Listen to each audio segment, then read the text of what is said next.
What's up guys, Mike here from Team Answers for Days, and today I'm talking to you about Evilswarms. Now, I know what you're thinking right now. Oh, Evilswarm? Isn't that like a degenerate archetype that losers play? Ugh. But I'm here to say they're much more than that. The archetype is very diverse in both the things it can do and the things it has access to, including the variety of different things its cards can do, such as Thunderbird's ability to dodge your opponent's card effects and come back bigger, Caster's ability to give you an extra normal summon, Mandragora's ability to be a cyber dragon, Kyrkion's ability to recur cards from grave, and tons of different kind of removal in forms of Tribute to Pop, Flip effects, and even more effects outside of those. Plus, they got great cards outside of main deck cards, like Ophion, the poster boy for the archetype. Stops spell summon to level 5 or higher monsters. Also Rhodas for the spell and traps of the deck, being a Lance for the archetype, a continuous Rhoda, and its version of Icarus Attack. Icarus Attack, one of the most powerful traps in the game, they have a version of it. Then they have their version of another great monster, Big Eye, being Bahamut. More techie cards for the extra deck, like Evilswarm Thanatos, Ouroboros, Nightmare, and of course their own Black Rose with Evilswarm Exciton Knight.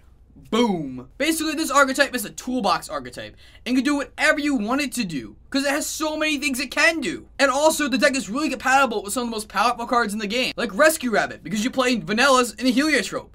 And because it's a dark attribute archetype, Dark Arm Dragon, Allure of Darkness, two of the most powerful cards in the game, can be used in conjunction with them. And if that isn't enough, as a storyteller, let me tell you, the best part about Evilswarms is their story. After the Second Dual Terminal War, the Steel Swarms have been defeated and the Vylons destroyed. And unbeknownst to the monsters of the world, a new evil had been lurking from the shadows.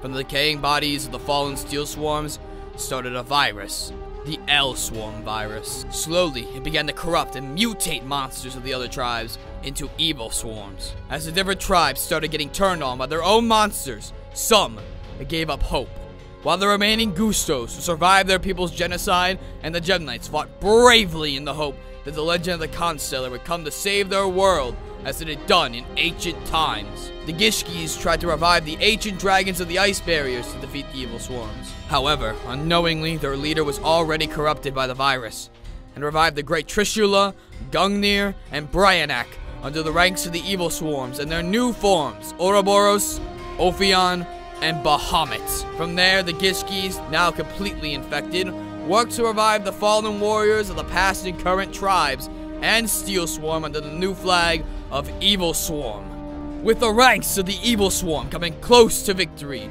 their darkness clashing against the tribe's last light of justice, awoken the sacred Constellars to come and combat them. But the power of the Evilswarm's darkness could only be matched and not beaten by the Constellar's light, and the resurrection of falling monsters in battle under Evilswarm was slowly taking advantage. As the fighting threatened to tear apart the planet, it awoke an ancient power in the abandoned temples of the Mist Valley. Sophia, goddess of rebirth, awoke and threatened to destroy every living thing in order to put a stop to the world's destruction. And in the effort to save the existence of all monsters, Evilswarm Kyrkion brokered a deal to combine him and the Evilswarm's darkness with Constellar Sombre's and the Constellar's light, and fought together to save all of existence from Sophia. Anyway, I hope you guys can understand why I love this archetype, and I hope you guys will share your opinions on the archetype in the comment section below, and leave this video a like to give me a vote. And always remember, if you want to be good at the game, you gotta have answers for days. Later, guys.